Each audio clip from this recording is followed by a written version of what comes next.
தமிழ்நாட்டில் இருக்கும் இந்த சிறிய வயல் அதிசயிக்கும் வகையில் செழுமையாக இருக்கிறது. மீன் வளர்ப்பு குளங்கள் நெல் வயல்களாக மாற்றி அறுவடை முடிந்ததும் மீண்டும் குளங்களாக மாற்றுகிறார்கள். மீன்கள் நன்றாக இருக்கின்றன. குளங்களில் வளரும் புரதம் நிறைந்த பாசிதான் ரகசியம். அதை மீன்கள் சாப்பிடும்போது அம்மோனியா கழிவாக வெளியேறுகிறது. இது நைட்ரஜனாக மாற்றப்படுகிறது. இது நெல் விளைவதில் முக்கிய பங்கு வகிக்கிறது. பாசியை கொடுத்து வளர்க்குறதுனால கடல் மீன் எவ்வளோ டேஸ்ட்டாக இருக்கோ அந்த அளவுக்கு நம்ம மீன் இருக்கும். டேஸ்ட்டோட சத்துக்களும் இருக்கும். இப்போ இவ்வளவு போட்டால் 15 நாளில் இந்த அளவுக்கு வந்துடும். அப்போ இதில் இப்போ ஒரு 50 கிலோ தான் போட்டிருப்போம். இப்போ பாருங்கள், இதில் 5 டன்னு பாசி இருக்குது. இப்போ நான் முதல்ல வளர்த்த மெத்தடில் வெயில் அதோட தாக்கம் இருந்ததுனால நிறையா பாதிப்புகள் வந்துச்சு. இப்போ அதை கொஞ்சம் மேம்படுத்தி இந்த பாசி முறையில் வளர்க்குறதுல எந்த பிரச்சனையும் இல்லை.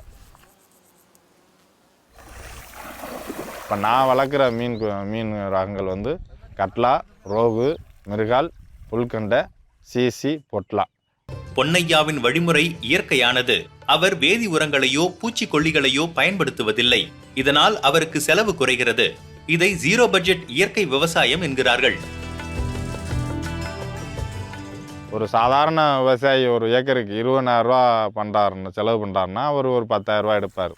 இந்த ஒருங்கிணைந்த பண்ணையத்தில் விவசாயம் பண்ணுறதுனால நமக்கு எந்த விதமான செலவுமே இல்லை. ஒரு பயிரோட கழிவு அடுத்ததுக்கு உணவு, அதோட கழிவு அடுத்ததுக்கு உணவு.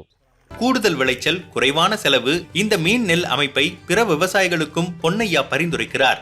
இந்த முறையில் நம்ம மாறி நம்மளும் வளர்ந்து நம்மளை சுற்றி இருக்க பொதுமக்களையும் வளர்ச்சி கொண்டு போகிறதுக்கு இந்த ஒருங்கிணைந்த பண்ணையம் ரொம்ப முக்கியம்.